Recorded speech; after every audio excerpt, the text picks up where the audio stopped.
मगाशी मी ज्या वेळेला गाणं म्हणायला सुरुवात केली तर माझं कामाची पद्धत जरा थोडीशी वेगळी आहे. मी काम करतो पटकन आणि संपवून टाकायचं बघत असतो. तर त्यामुळे मी कोणाचे आभार विभार काय मानायच्या भानगडीत पडलो नाही. तर आणि नंतर मी बघितलं सगळेजण आभार मानतायत, तर मला पण मानले पाहिजेत, ते वाईट दिसेल नाही तर. तर खरोखर म्हणजे गिरनार यात्रा स्वाध्याय परिवाराचे आभार. इतर ठिकाणी कोणी मला गायला देत नाही, इथे आवर्जून 2 गाणी म्हणायला सांगितली, त्यामुळे ते पण एक आभार आहेत. तर आता हे दशरथ पुजारींचं गाणं आहे आणि आत्ता आपण बरेच बोललो, मन स्तोत्र हे ते आणि त्याच्याविषयीच हे गाणं आहे. तर ते भजन आहे त्यांचं, दशरथ पुजारींचं. तर ते मी आता सुरुवात करतो आहे.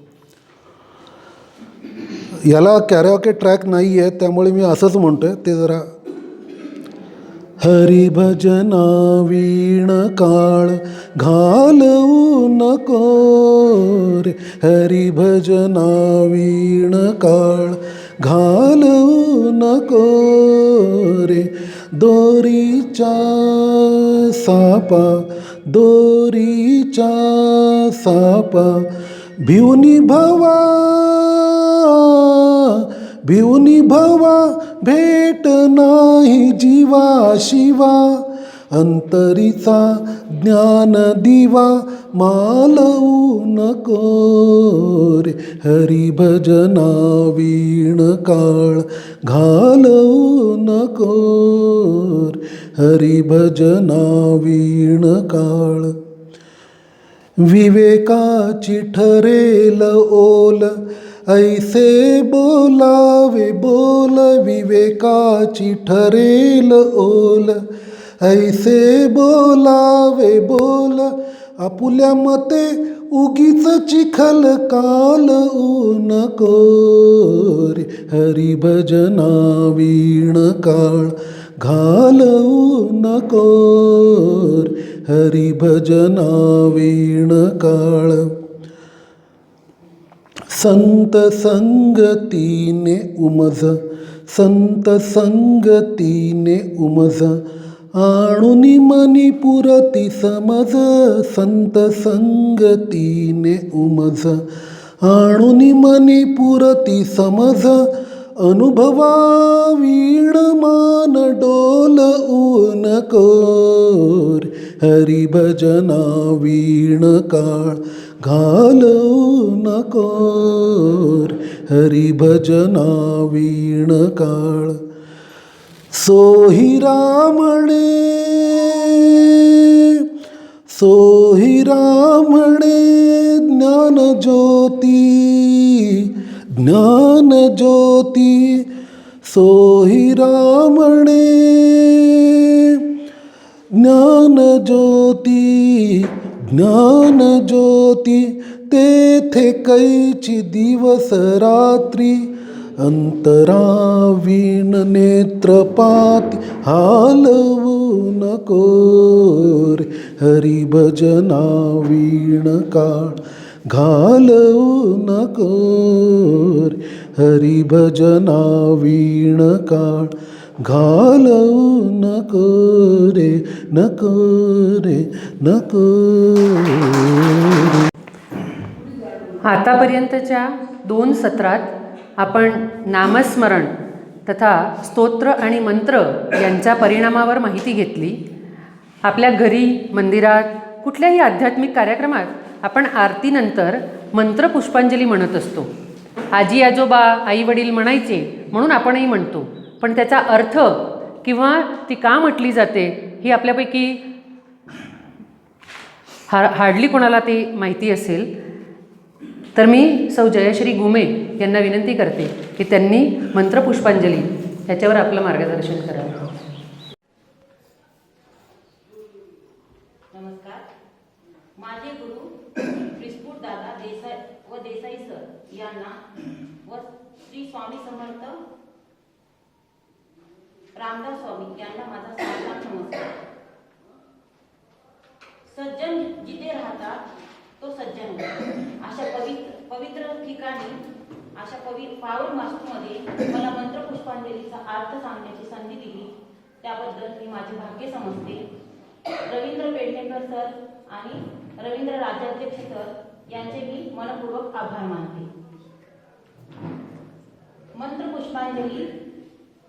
मंत्रपुष्पांजलीचा अर्थ समजून घेण्याचा प्रयत्न करूया. मंत्रपुष्पांजली म्हणजे काय? पूजेतील शेवटचा 16 उच्चारापैकी हा शेवटचा उच्चार मानला जातो. अर्थभावाने ईश्वराला मानलेली हाक म्हणजे आरती. आरती म्हणून झाल्यावर हातात फुलं आणि अक्षता घेऊन मंत्रपुष्प वाहिलं जातं.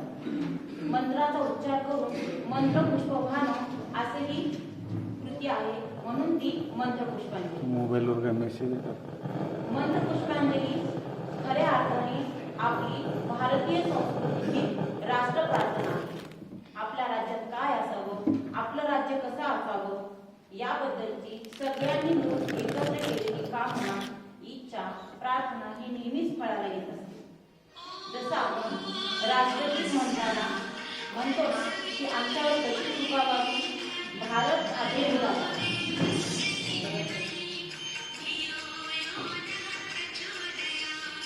भारत मातेचं हे सगळं भाग्य विधातापासून असं तसं कामना चांगल्या केल्या आणि त्या तीव्रतेने केल्या की तीच एक राष्ट्रीय प्रार्थना होती.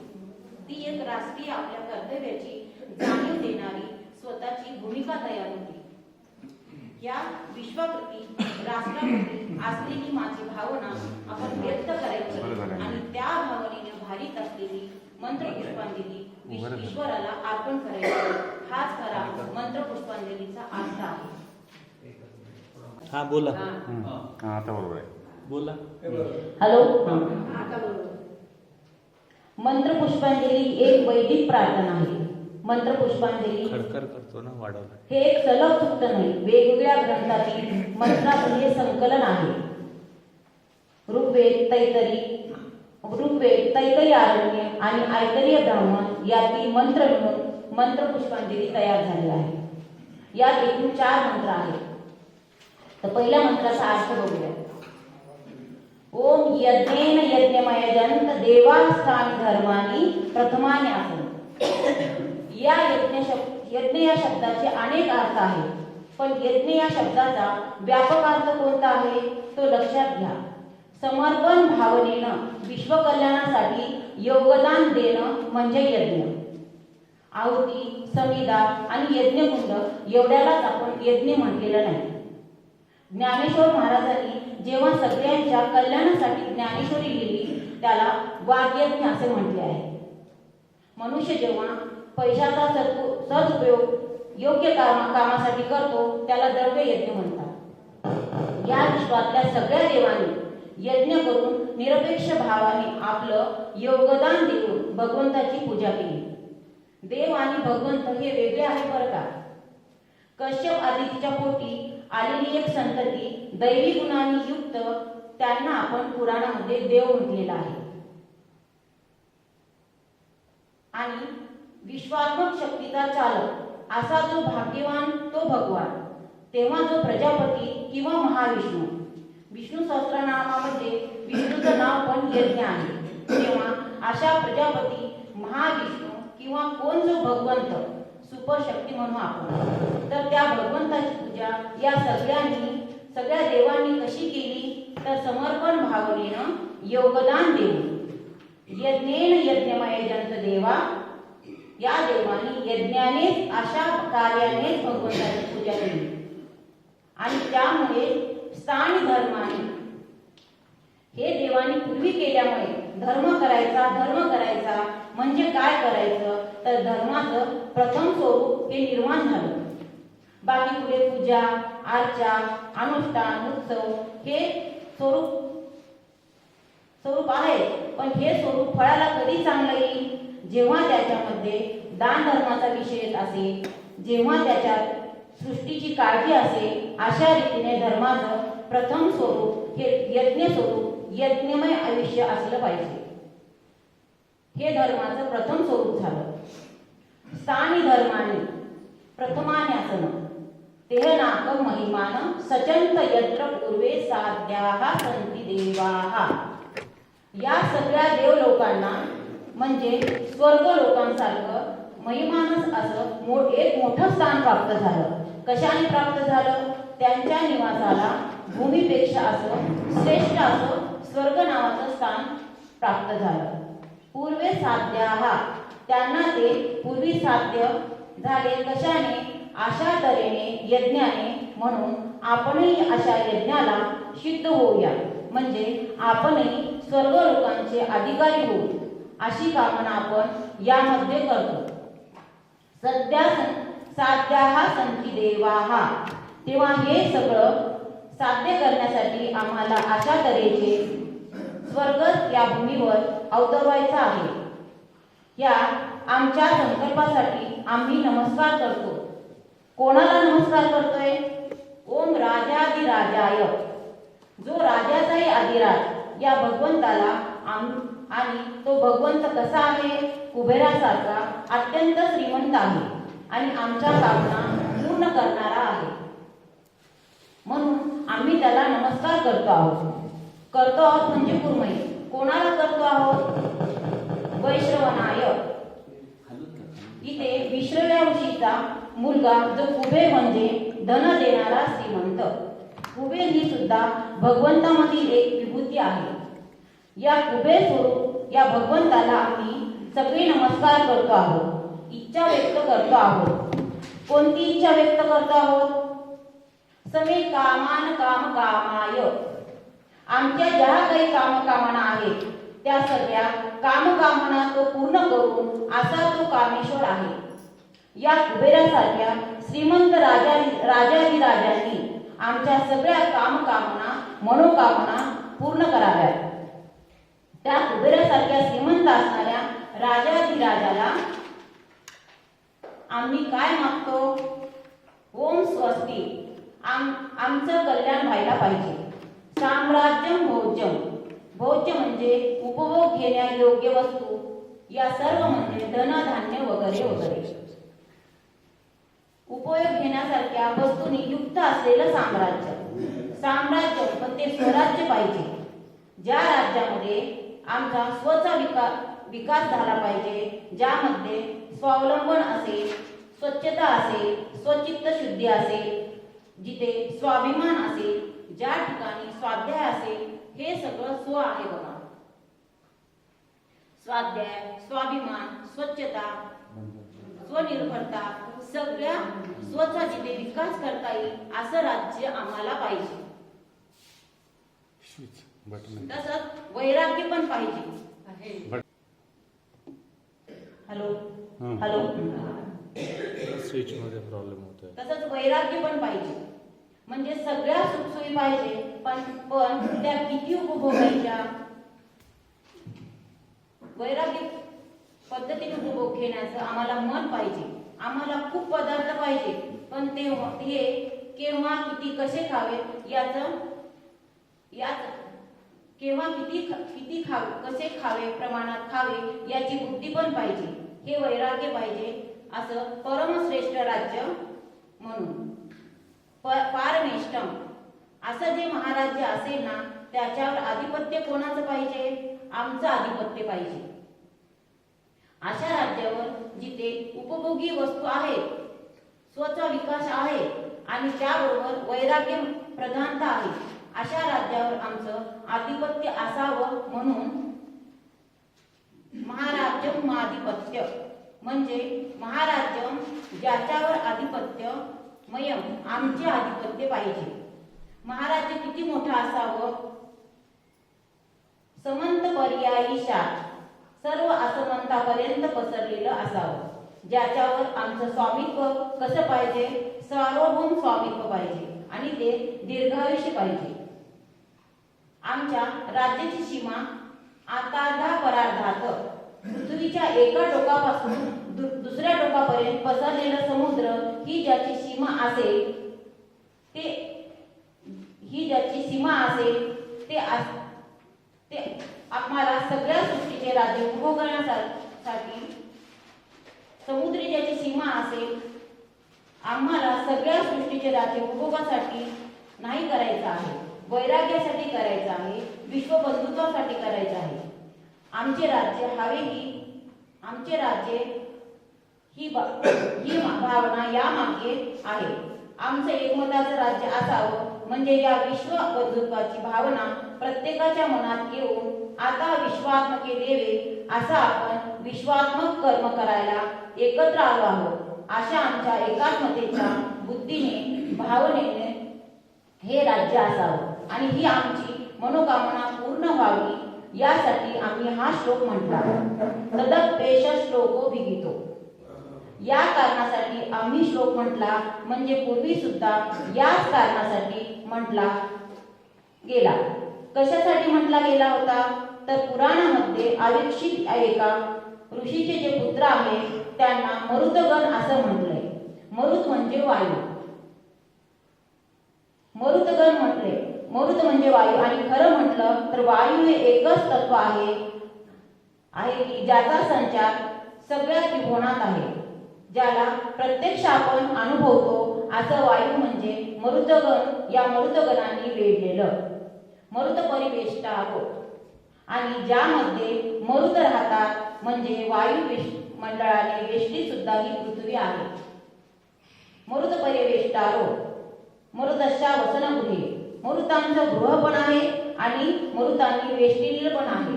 आणि आपल्याकडे विश्वदेव नावाचे देवतांचा समूह आहे की यज्ञातल्या अनेक देवता असतात. त्यांचे नियंत्रण संचालन करणारा असा जो एक देवताचा समूह म्हणजे विश्वदेव. आणि हे सगळे विश्वदेव ज्या दरबारामध्ये, ज्या भगवंताच्या दरबारामध्ये सभासद होते असं या मृतगणांनी वेष्टिलेलं म्हणजे प्रचंड मोठं उत्तम साम्राज्य आमच्या नशिबी सतत दीर्घायू घेऊन उपलब्ध राहून अशा तऱ्हेची राष्ट्रीय प्रार्थना आपली आहे ती तेवढाच अर्थ लक्षात घेऊन शुद्ध पद्धतीने म्हणायची आहे. विश्वदेव सुद्धा ज्याचे सभासद झाले होते अशा एका महाराज्याची आम्ही कल्पना करतोय. यासाठी आम्ही तुझ्या भगवत स्वरूपाला जाणतो.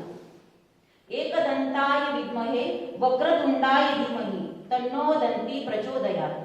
मी जाणतोय वाकडेपणाचा नाश करणारा तो, त्याला मी माझ्या बुद्धीने ओळखतो आणि या माझ्या अशा बुद्धीला, विश्वकल्याणात्मक बुद्धीला त्यांनी चेतना द्यावी आणि या तऱ्हेची आपण देवापाशी मागणी करत असतो. तेव्हा एक अतिशय अप्रतिम राष्ट्र प्रार्थना या दृष्टीने सुद्धा या मंत्र पुष्पांजलीचा छान मनपूर्वक उच्चार करूया. धन्यवाद. जय जय गुरुजी समर्थ. ओम गुरुवर्य परमपूज्य हॉटेल निकम गुरुजी, महागायत्री, गिरनार परिवारातील सर्व भगिनी, सर्व बंधू, सर्वांना माझा सविनय प्रणाम. शेवटचं सत्र आहे. ओंकार साधना किंवा ओंकार मला होते. थोडा आवाज खराब झाला आहे, कोसार थांबवून घ्यावा. ज्ञानेश्वर माऊलीने ज्ञानेश्वरी सुरुवात करताना प्रथम ओंकाराचं स्मरण करूनच सुरुवात केलेली आहे.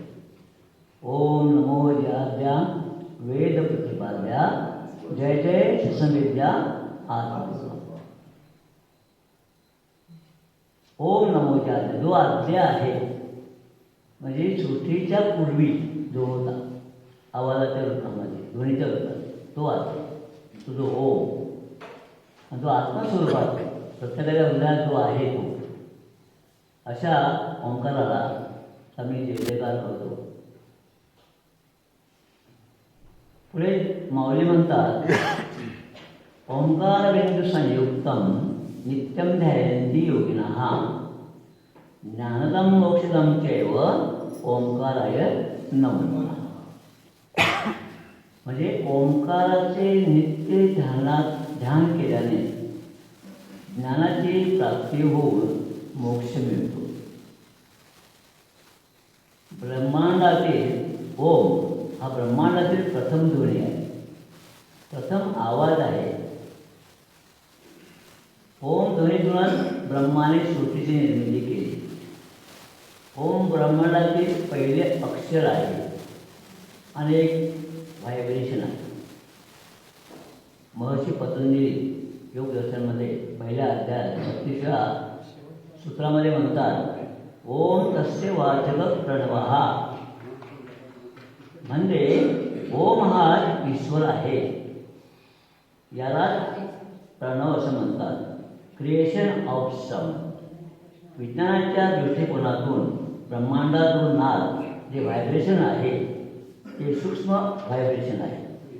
अनेक शास्त्रज्ञांनी ओंकारावर रिसर्च केले व सिद्ध केले की ओंकाराचा जप किंवा उपासना केल्याने सर्व प्रकारच्या व्याधी नष्ट होतात. एक उदाहरण आहे, अमरनाथला आयट्याजवळ बेंडीपाड्यामध्ये मंगलासागर नावाच्या एक कारखानदार गेले. त्यावेळेला त्यांचं वय 30 वर्ष होतं. त्या एवढ्या आजारी झाल्या, त्यांना कॅन्सर सोडून बाकी सगळ्या प्रकारचे विकार होते. हजार रुपये त्यांनी खर्च केले, पण काही फरक झाला नाही. त्यांना कोणतरी एका योग्याने किंवा जे शिक्षक म्हणा किंवा योग गुरुने त्यांना सांगितलं की तुम्ही नाशिकला निंबाळकरांकडे जी योग धारणा आहे किंवा एक सेंटर आहे तिथे तुम्ही घेऊन जा.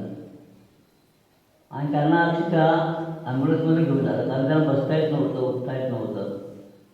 स्ट्रेचरवर घेऊन ते ॲम्ब्युलन्समध्येच त्यांना घेऊन गेलं. 6 महिने त्या ठिकाणी ओंकाराची त्यांनी साधना केली, उपासना केली निंबाळकरांच्याकडे. आणि 6 महिन्यात म्हणजे ते घरी असताना त्यांच्या डोक्याचे केस पहिले सगळे पांढरे झाले होते आणि सगळे ते पूर्ण टक्क झालं. आणि तेव्हा त्या अवस्थेत तिथे गेल्या होत्या. 6 महिन्यानंतर त्या जवळजवळ पूर्ण बऱ्या झाल्या. डोक्यावर केस निघाले, काळे आले, पूर्ण केसवर. आणि नंतर घरी आल्यानंतर त्याने ओंकारावर एक पुस्तक तयार केले, पुस्तक लिहिलं. आणि त्याच्यावर ते आपल्या रोटरी क्लबमध्ये आपल्याला कल्पना असेल की त्याने दररोज सकाळी 6 ते 7 10 वर्षापर्यंत ते ओंकार साधना घेत होते. ओंकार कसा करायचा ऐकून तर 1 तास ते लेक्चर आहे. असं त्याने पूर्ण जगभर, भारतातच नव्हे पूर्ण जगामध्ये त्याने ती प्रसार केला शाळा आणि कॉलेजमधून. त्यानंतर मी ITIमध्ये पण त्यांनी मी 2 लेक्चर घेतले होते. आणि आपल्या आम्हाला त्या इनर फील्डमध्ये सुद्धा आमच्या क्लासमध्ये त्यांचा आम्ही लेक्चर ठेवलं होतं. खूप छान बोलतो. सांगायचं म्हणजे की ओंकारमुळे सगळ्या प्रकारचे विकार नष्ट होतात. पण त्याची साधना केली पाहिजे, ओंकार जप केला पाहिजे किंवा उपासना केली पाहिजे. आपण सगळेजण करतो. ओंकार हे मानवाला लाभलेले अमूल्य वरदान आहे. योग मंत्रसार मध्ये अटलगी निकमूर्ती म्हणतात, देहो देवालयं प्रोक्तम आत्मदेवा सनातनः ताजेत ज्ञान निर्माल्यम सोहम भावेन पूजेत. आपले शरीर ईश्वराचे मंदिर आहे. आत्मा हा सनातन ईश्वर आहे. त्याचे ज्ञान प्राप्त होते. अज्ञानरूपी निर्माल्य निघून जातं. म्हणून भक्तिभावाने ओमची पूजा करावी, आराधना करावी किंवा उपासना करावी. संत कबीर म्हणतात, मानव जन्म अमोघ है फिर से नहीं मिलेगा, पका फल जो गिर पड़ा फिर से नहीं लगेगा. संत कबीर पुढे म्हणतात, मानवाला उद्देशून, अरे मानवा, ओम सोहम की लूट है, लूटना है तो लूट. ओम सोहम की लूट है, लूटना है तो लूट. जीवन का अंत आ गया, प्राण जाएगा.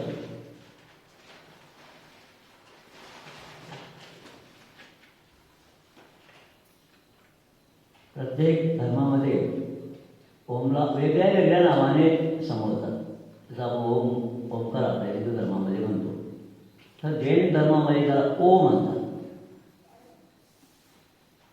पारसीमध्ये ओहमे असे म्हणतात. ग्रीक भाषेमध्ये ओमेगा म्हणतात. मुसलमानामध्ये त्याला अहमेन म्हणतात. हिब्रू किंवा ख्रिश्चनमध्ये धर्मामध्ये एमेन असे म्हणतात.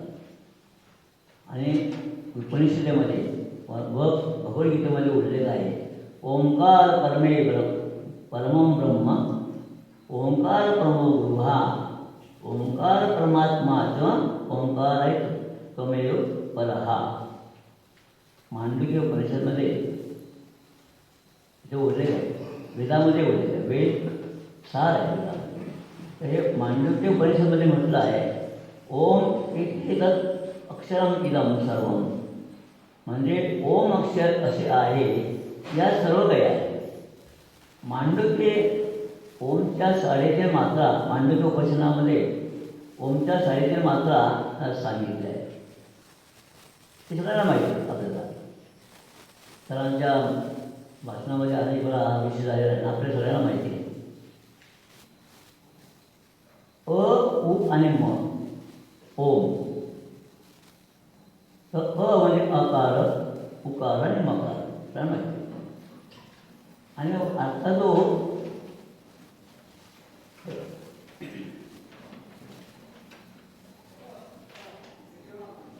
हा ओम आहे ते गूढ रहस्य मांडुकेमध्ये सांगितलं आहे. त्याने गूढ रहस्य काय आहे सांगितलं आहे.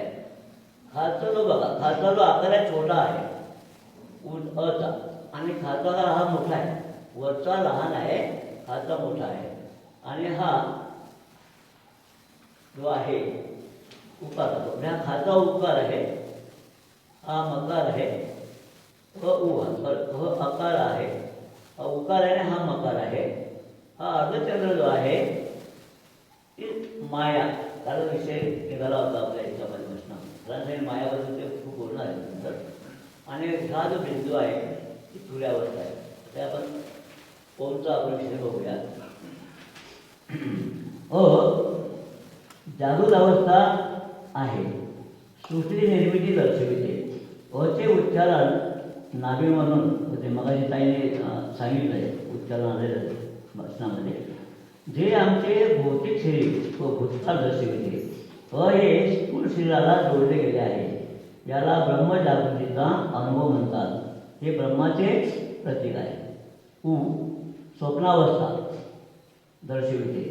सृष्टीच्या पालनाचे प्रतीक हे विष्णूचे कार्य आहे. तर सृष्टीच्या पालनाचे हे प्रतीक आहे. मग सुसुप्ती अवस्था म्हणजे गाढ झोप, हे सृष्टीचे परिवर्तन म्हणजे विनाशाचे प्रतीक, अर्थात भगवान शंकराचे कार्य आहे. याला कारण शरीर असे म्हटलेलं आहे.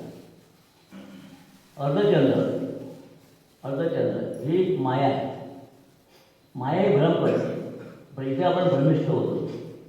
आणि हा तुम्ही अडथळा, हा एक अडथळा आपण पार पाडला की मग आपण तुर्यावस्थामध्ये जातो. तर हा एक भ्रमिष्ठ अवस्था आहे माया. आणि बिंदू जो आहे तुर्यावस्था, बिंदू तुर्यावस्था दर्शविते. आणि पारलौकिक चैतन्याचा जो आनंद आहे आणि ती शांती आहे. साधक व योग्यांचे अंतिम ध्येय शांती आणि मुक्ती. ओमचा आपलं उच्चार म्हणजे सगळे हे जे योगी लोक आहेत किंवा ऋषीमुनी ते ओमचं जप करतात. सर्व ब्रह्मांडाला व्यापून सूक्ष्म रूपाने पिंडात वास करणारा हा सर्वश्रेष्ठ परमेश्वर आहे. हा फक्त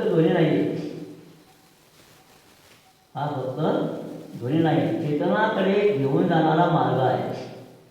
सजगतापूर्वक ओमचा जप केल्याने आत्मसाक्षात्कार होतो. छांदोग्य उपनिषदात म्हटलं आहे ओंकाराला सर्व वेदांत सार असं म्हटलं. ओंकार छांदोग्य उपनिषद म्हणते की ओंकार हा सर्व वेदांत सार आहे. तैतरी उपनिषदात म्हटलं आहे ओंकाराला ब्रह्म परम सत्य आणि आत्मज्ञानाचा मार्ग सांगितला आहे. ऋग्वेदात उल्लेख केला की ओंकार सर्व वेदांचा सार आहे. ओंकारला परमतत्व, ब्रह्म आणि ध्वनीच्या रूपात ओळखता येते. ओम शिवाय कोणताही मंत्र पूर्ण होत नाही. ओम नमः शिवाय, ओम नमः भगवती वासुदेवाय, आपल्याला माहिती आहे, आपण मंत्राचा अभ्यास करतो. त्या ओममुळे 100 पटीने पॉवर वाढतो. सुरुवातीला ओम जर आपला लावला, ओम शिवाय मंत्र घेतला त्याला पॉवर नाही, पण ओम अगोदर आपण लावला तर त्या मंत्राची 100 पटीने पॉवर वाढते. ओममुळे मंत्राची 100 पटी पॉवर वाढते. जेव्हा ओमचा जप आपण करतो तेव्हा नुसता आवाजच निघत नाही आहे, तर एका श्वासाला एका लयीमध्ये जोडलं जाते, एकात्मता साधली जाते आणि अहंकार इगो नष्ट होतो व चेतना जागृत होते. Om is not something we can, it is what remain when the chanter dissolve. म्हणजे ओमच्या बरोबर स्वतःला एक होऊन बाकी सर्व विसरून जातो आणि फक्त ओमचाच उच्चारण सुरू राहतो. हे काय म्हणतो?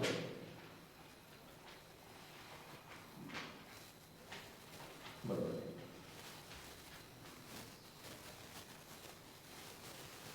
हां, उदाहरणार्थ सांगतो तुम्हाला, सर्व विसरून म्हणजे ओमचा जप. ओमचा जप केल्याने अतिशय मनापासून हृदयापासून आपण जर एखादी उपासना केली, आदराने म्हणजे हृदयापासून उपासना केली किंवा नामस्मरण केलं तर आपण स्वतःला विसरून जातो. किती वेळ थांबलो किंवा आपण नामस्मरण केलं तरी ते आपल्याला किती वेळ केलं समजत नाही, इतकं आपण मग्न होतो त्याच्यामध्ये, एकरूप होतो. मग ते एक उदाहरण दिलं आहे संत गोरा कुंभारांचं. आपल्याला माहिती आहे, त्या चिखल तुळत असताना त्याने जेव्हा विठ्ठल विठ्ठल विठ्ठल जे म्हणून केली होती, म्हणजे भजन होतं तेव्हा म्हणत होते, त्याच्या विठ्ठल विठ्ठल विठ्ठल नामस्मरणाने ते एक कृपा झाले, स्वतःचा मुलगा आपल्या पायाखाली तुळवल्या गेला याची त्याला भान नव्हतं. हे आपलं सगळ्यांना माहिती आहे. तो इतका उपयोग झाला मला, तर इतका हृदयापासून म्हणजे प्रत्येकाने उपासना केली, जप केला तर आपल्याला सुद्धा एक रूप म्हणून आपले सुद्धा आत्मसाक्षात्कार आपल्याला मिळू शकतो.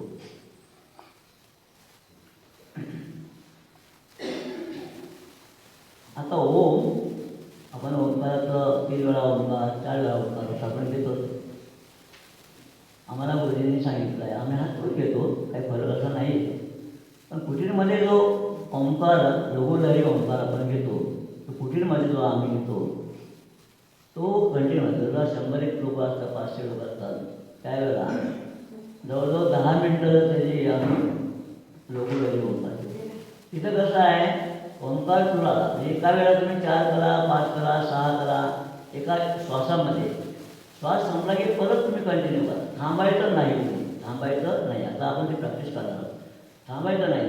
आपला श्वास संपला परत भरा, परत लघुलहरी ओम ओम संपला की सुरू करायचा. सगळं मागे पुढे बघा. आणि हे 11 वेळा, जसं आपण 11 वेळा घेतो तसं प्रत्येकाने आपल्या मनातल्या मनात 11 वेळा करायचं आहे.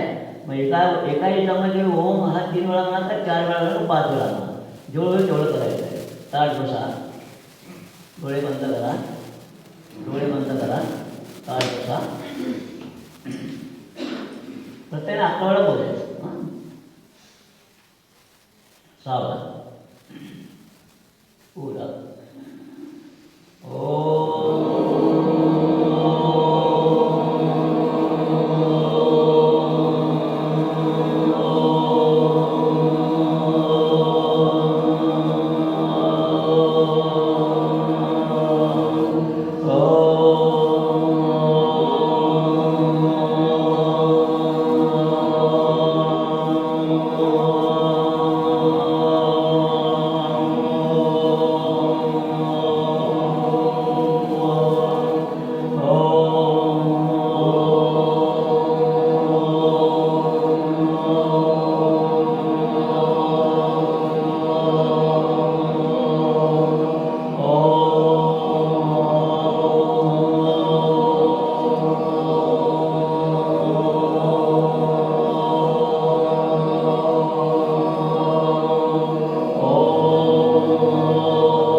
तदनन्तरम् अनुस्वारः परतरः अर्धेन्दुनिशीतं तारेण रुद्धम् इतत्तव मनस्वरूपं गकारः पूर्वरूपम् अकारो मध्यमरूपम् अनुस्वारचान्ते रूपं बिन्दुरुत्तररूपं नादः संधानं संहिता संधि ऋषा गणेश विद्या गणकऋषिः नित्युक्ते गायत्री छंदः गणपतिर्देवता ओम गंग गणपते नमः.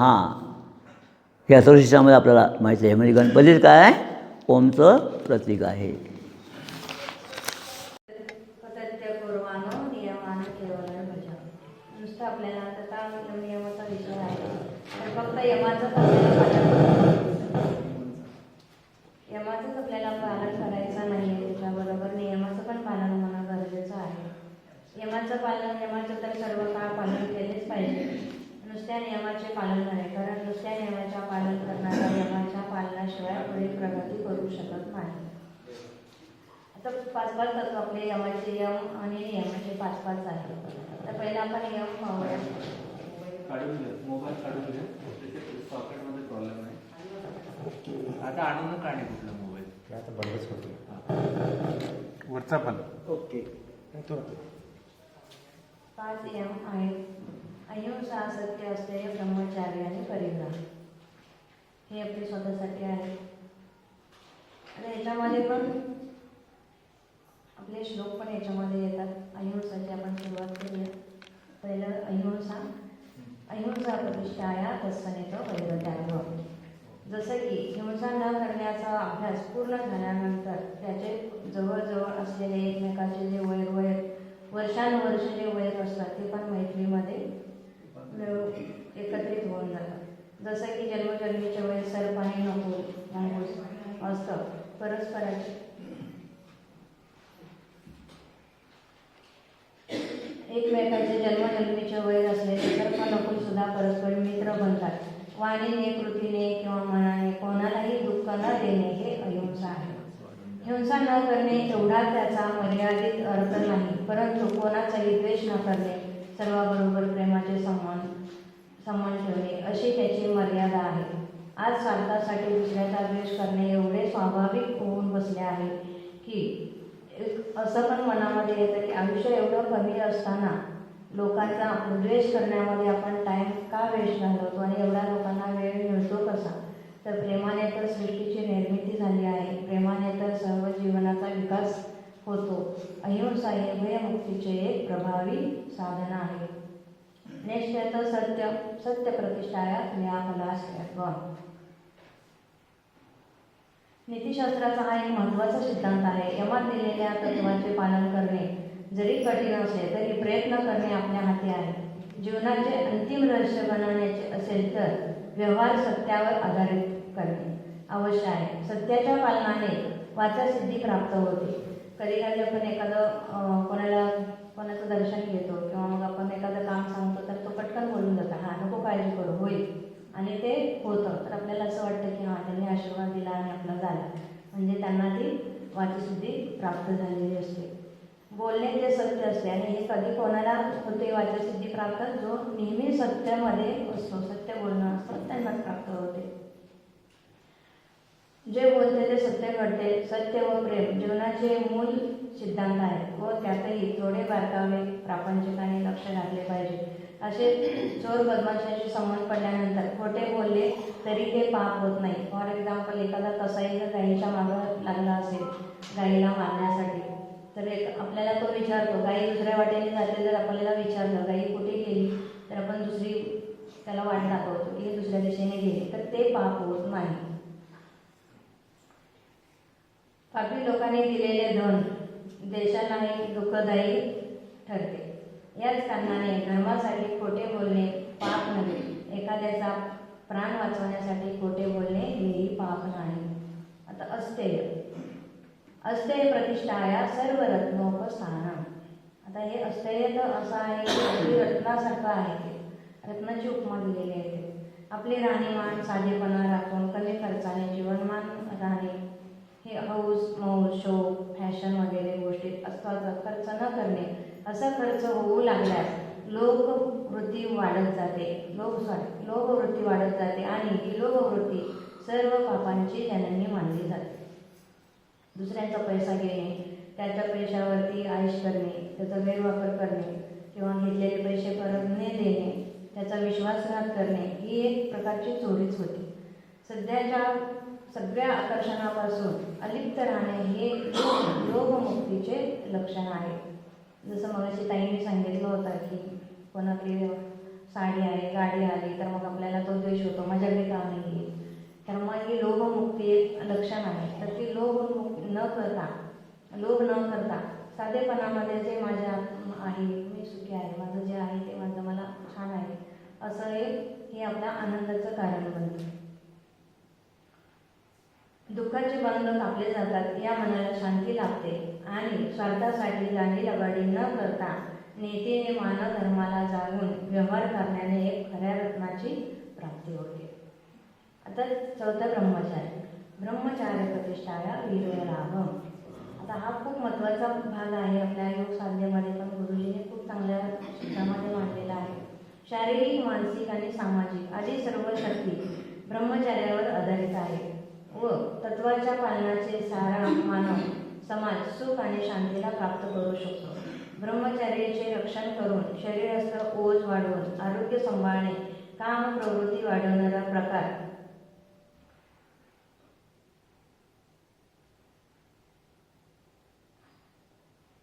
माणसाला मुक्त करतो.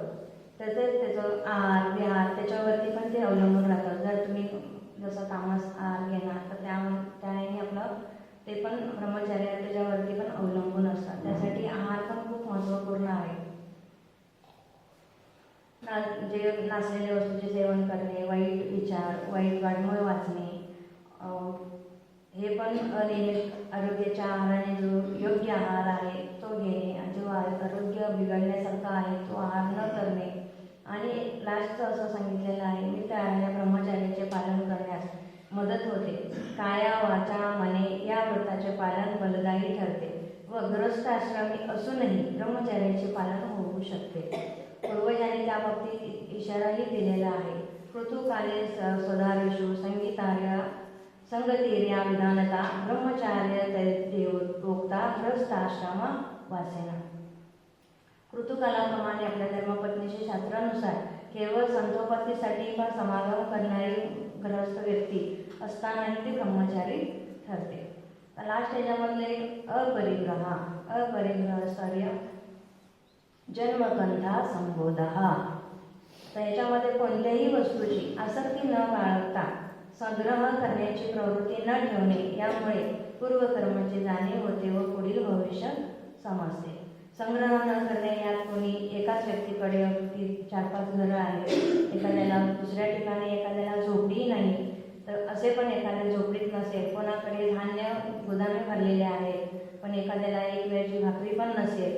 धनाचा संच केल्याने तृप्ती तर नाहीच होत, पण त्याचा उपयोग परोपकार भलाई करण्यात जर झाला नाही तर त्याचा काही फायदा होत नाही. जसं एखाद्या पाण्याचा डबका आहे, जर पाण्याच्या डबकाचा प्रवाह नाही झाला तर मग त्या डबक्यातलं पाणी खराब होतं, तर त्याला प्रवाह मिळाला तर ते पाणी पिण्यालायक होतं. म्हणून तो अपरिग्रह किती करायचा आहे, किती नाही करायचा आणि कुठल्या ठिकाणी कसा आपल्याला तो अपरिग्रहाचा आपल्याला फायदा किंवा मग खर्च करायचा आहे ते आपल्यावर अवलंबून आहे. तनसे सेवा करणे मनसे भले विचार, धनसे इस संसार में करले परोपकार. हे आपले यमाचे 5 सिद्धांत आहे. पुढे आपले नियम आहे, नियमाचे पण 5 आपण तत्व बघणार आहोत. आता नियमाचे शौच, संतोष, तप, स्वाध्याय आणि ईश्वर प्रणित. आता पहिलं घेऊया आपण शौच. शौच हे 2 प्रकारचे आहेत, बाह्य आणि अंतर. बाह्य शौचात माती, पाणी आदी साधनाने शरीर स्वच्छ ठेवणे, जसे आपण आंघोळ करतो, ब्रश करतो, हे बाह्य झाले. शौच संतोष, शुद्धी, सात्विक, नियमित आहाराने शरीर स्वास्थ्य राखणे, धोती, बस्ती, नेती, त्राटक, नवली व कपालभाती या 7 धर्माने आपण निसर्गोपचाराने नाडी शुद्ध म्हणजे बाह्य शुद्धी आपण करू शकतो. आता अंतर्गत शौच कोणता आहे? ईर्ष्या, अभिमान, घृणा इत्यादी माने मैत्री, करुणा याने दूर करावे. ज्या घृणा आहे त्याने मैत्री आणि करुणाने त्या दूर करणे म्हणजे अंतर्गत शौची आपण शुद्धी करतो. वाईट विचारांना शुद्ध विचारांनी घालवावे व मानसिक शौच आहे इत्यादी अविद्या आणि क्लेशांना विवेक ज्ञान मार्गाने दूर करणे यात चित्ताचे शौच म्हणावे. यम नियमाच्या पालनाने मनाची शुद्धी होते. तसेच आंतरिक शुद्धीसाठी प्राणायामादी कर्मे सुद्धा सांगितलेली आहे. नेक्स्ट संतोष. संतोषी ठेवेली आनंदी तैसीची राहावे चित्ती असो द्यावे समाधान ही एक प्रवृत्ती आहे. असंतुष्ट मन एकाग्र होऊ शकत नाही. अनासक्तीचे भयाने संतोषाचे फळ लाभते. जसे की संतोष सुखाचे मूळ आहे व असंतोष दुःखाचे. सत्वाच्या परीक्षेच्या प्रकाशाच्या चित्ताच्या प्रसन्नतेला संतोष म्हणतात. वरीलप्रमाणे संतोषची व्याख्या करताना संत कबीर सर्व धनापेक्षा संतोषाचे धन श्रेष्ठ असे मानले गेले आहे. गोधन गजधन बाजधन अवरदत धन खान जब आवे संतोष का धन सब धन धुनी समान. तिसरं आहे तप. आपल्या देहाच्या पूर्तीसाठी प्रबळ इच्छा शक्तीने सतत प्रयत्न करणे याला तप म्हणतात. कधी कधी आपण म्हणतो मी एवढे तप झाले, मी साधना केली, एवढे तप झाले, मी सहन केलं. ऑल तपाचं आपण हे करतो. तप म्हणजे ते सातत्य किंवा मग कुठल्याही गोष्टीचं एक तप असतं की तेवढा काळ आपला तो असतो, त्याच्या टाईम पिरियड आपण त्याला बोलू शकतो. त्यात शिस्तीचे पालन, तन मनाची शुद्धी, संयम आणि सातत्याचा समावेश असला पाहिजे. पुरुषार्थ आणि चारित्र्य मिळवण्यासाठी तपाची जरुरी आहे. तप 3 प्रकारचे आहेत: कायिक, वाचिक आणि मानसिक. अहिंसा आणि ब्रह्मचार्य हे शारीरिक तप आहे. सत्यावर आधारित आचार विचार, सर्वांबद्दल प्रेम बाळगणे, कोणाचाही द्वेष न करणे आणि वाणीमध्ये संयम पाळणे याला वाचिक तप असे म्हणतात. तसेच अशा विषयात लक्ष घालावे की ज्यात मनाची शांती ढळणार नाही आणि सुख दुःख समान लेखलं जाईल यास मानसिक तप असे मानले जाते. तपाने शरीराचे व मनाचे सामर्थ्य वाढत असते. व्यक्तिगत चारित्र्याचा विकास होतो. तपाशिवाय मानव जीवनात चारित्र्य लाभ असंभव आहे. गृहस्थाश्रमाचे उचित पालनही उत्तम तप आहे. ते एक आपण संसार व्यवस्थित करतो ते पण एक तपच आहे. 4था स्वाध्याय तर आपला प्रत्येक वेळी आज दिवसभर आपलं तेच चाललेलं आहे. जीवनाला मंगलमय बनवणाऱ्या विषयाचा अभ्यास याचे नाव स्वाध्याय. वेद, उपनिषद आदी अध्यात्म संबंधित सदशास्त्राचा अभ्यास करणे तसेच ओंकार सहित गायत्री आदी मंत्राचा जप करणे स्वाध्याय आहे. आत्मोन्नती आणि शुभेच्छाच्या पूर्तीकरिता एक निश्चित संख्याचा जप अतिशय लाभदायक आहे. याच्यामध्ये एक श्लोक पण येतो, गायत्र्यस्तु परम नास्ति शोधनम पापकर्मणम. गायत्रीपेक्षा पापकर्माचे शोधक असे दुसरे तत्व नाही. म्हणजे जेव्हा आपण गायत्री करतो त्यावेळेला ते पापाचं शोधक होतं. असं नाही की मग मी पाप करणार, गायत्री बोलणार, असं नाही. पण जेव्हा गायत्रीचा मंत्र आपण नेहमी पाठण आपला जप असतो त्यावेळेला आपण पाप करूच शकत नाही, ती आपली वृत्ती होतच नाही. म्हणून त्याच्यामध्ये त्यांनी उदाहरण दिलेलं आहे. स्वाध्यायाने मनाचा मळ धुतला जातो. सज्जनांची संगत व योग ग्रंथाचे वाचन स्वाध्याय आहे. जीवनात कसे वागावे याविषयी अज्ञान दूर करण्याचा प्रयत्न झाला पाहिजे. कारण अज्ञानाला प्रारंभ नाही पण शेवट आहे. ज्ञानाला प्रारंभ आहे पण शेवट नाही. करता याला जीवनाचे राजपथावर चालण्यासाठी इच्छा आहे त्याने स्वाध्यायास लागून कर्तव्य अकर्तव्याचा बोध घ्यावा. कबीर कहे मन भैला भया जामे भूत विकार सुरित चिला पर धोई दुसरे रंग अपार.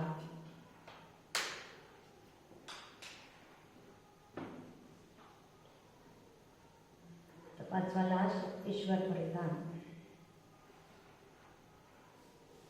हेतू भावनेने परमेश्वर भक्ती करणे म्हणजेच आपण केलेल्या सर्व कर्माचे सुफळ प्रभूचरणी आपण अर्पण करणे आणि ईश्वर परिधान. आज जे पण मी दिवसभर काय केलेलं आहे ते माझं काहीच नाही, सर्व आपण ईश्वर परिधान ईश्वराच्या कृपेने किंवा ईश्वरचरणी लावलेलं आहे. ईश्वर परिधान आहे. ज्याच्या दिव्य गुण असतात ते खरे देवताच असतात. जिथे असुर, स्वार्थी, कुळकर्म, दुराचारी यांचे प्राधान्य असते तेथे कष्ट, दुःख, पराभव आदी सहन करावे लागतात. पण सृष्टीचा निर्माता ईश्वर आहे आणि त्याचा प्रभाव चराचरात दिसून येतो याची जाणीव झाल्यानंतर मनुष्य सत्ता आणि संपत्ती याचा गर्व करत नाही. त्याच्या मनात प्रेमाची भावना जागृत होते. सर्वांबरोबर नम्रतेचे पालन करून तो ईश्वराला शरण जातो.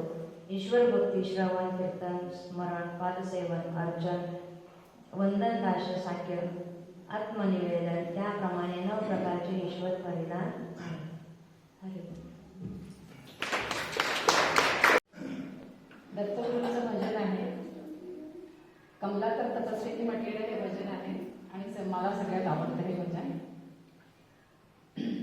सुरू कर. अवधूत चिंतन श्री गुरुदेव दत्त, श्री गुरुदेव दत्त, श्री गुरुदेव दत्त. दत्तगुरूंचे घेता मंगल दर्शन, निशांत येते मनमोहरून. त्रिधताप दुःखातुनी होशी मुक्त, श्री दत्त नाम श्री गुरुदेव दत्त, श्री गुरुदेव दत्त, श्री गुरुदेव दत्त. त्रिगुण रूपाने नटला दत्त योगी राणा, शरण जाई मनुजा तू सत्वर गुरुचरणा. अप्राप्य सारेच होईल प्राप्त, श्री दत्त नाम श्री गुरुदेव दत्त, श्री गुरुदेव दत्त, श्री गुरुदेव दत्त. दंडकमंडलधारी दत्त राजयोगी, दिव्यकांती श्री गुरुची नयनास दीपवी. चित्तवृत्ती साऱ्या क्षणी होतील शांत, श्री दत्त नाम श्री गुरुदेव दत्त, श्री गुरुदेव दत्त, श्री गुरुदेव दत्त. दत्त नाम संकीर्तनी राही दंग, दत्त कृपेनेच पालतील अंतरंग. सत्संगती जगती लाभेल नित्य, श्री दत्त नाम श्री गुरुदेव दत्त, श्री गुरुदेव दत्त, श्री गुरुदेव दत्त. औदुंबर तळी राहे गुप्त रूपे दत्त, प्रकट होई पाहुनी सेवेतील सातत्य. जाई निघुनी खिन्नता प्रसन्न राही चित्त, श्री दत्त नाम श्री गुरुदेव दत्त, श्री गुरुदेव दत्त, श्री गुरुदेव दत्त. दयाशील दत्त प्रभुदासाभिमानी, शरणागत भक्तासी नेही उद्धरुनी. सौख्य शांती लाभुनी मन होईल तृप्त, श्री दत्त नाम श्री गुरुदेव दत्त, श्री गुरुदेव दत्त, श्री गुरुदेव दत्त. सुरसमधुर दत्त नाम भवबंधन तोडी, साथ मना नित्य दत्त नामामृत गोडी.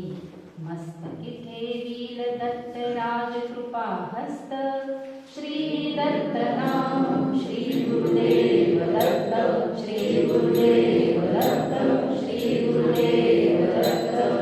छंद दत्त नामाविण नको दुजा जीवा, नाम तेज जाळील मग काम क्रोध ठेवा. दत्त सखा दत्त नित्य राहील हृदयात, श्री दत्त नाम श्री गुरुदेव दत्त, श्री गुरुदेव दत्त.